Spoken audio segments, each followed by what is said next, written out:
I want everybody to go down to the comments section right now and answer this question. What is the point of life? Seriously though. I want to know what people really think that the point of life is. And you've heard that a million times, but you know, we see shows all the time. People are like, oh yes, what is the point of life? Why are we here? Why are we here?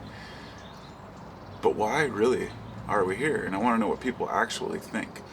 And not something so mundane as, oh, to love, or, you know, to just be, because it's deeper than that. If we were just here to love, the universe could find a better way than to create this insane body that we have as humans. And I just want to know what people think we're here for. It's an amazing concept, because as I was growing up, I was thinking of all these different ideas about life, and I went through these phases of understanding evolution, and then understanding creationism, and then understanding that it's somewhere in between, and then I'll never know the truth, and then just kind of letting it go. But over time I started to think, wait a minute, okay, this came back to me in the last 10 years. What the fuck is this all about? Not just in the sense of why are we here, but when you start deconstructing the human body and the eyeball and the heart and try to reduce these things back to amoebas, it's just, it's an amazing concept that we've gotten to where we are.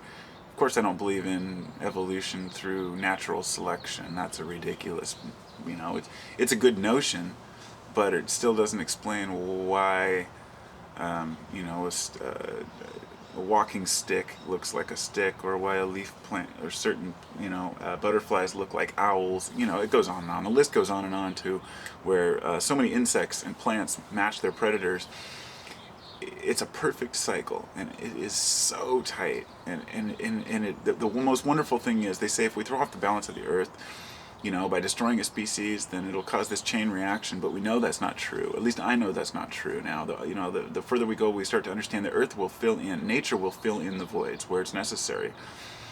There's no one thing you can remove that will destroy, you know, the world as we know it. Of course there are. I mean, if you were talking about removing all single-celled organisms or something, but as far as a major animal or a mammal, you know, I mean, these things all create havoc within their own little cultures. But then another, you know, another creature will develop to fill its place, or the diets will change of a creature to keep the balance of the earth. And we don't understand the concept of it, and it's so deep and it's so intense that there's no doubt in my mind anymore that there's something behind it all.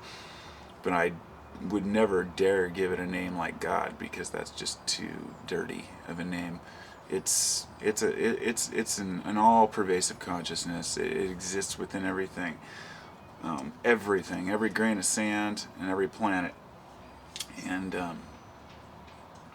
it just fascinates me more every year. Rather than getting more and more answers, it's like they say: for every question you ask, you get two more with the answer. And that's kind of, I think, where science has gotten itself into a corner right now, and a quandary is trying to just describe exactly what life is about.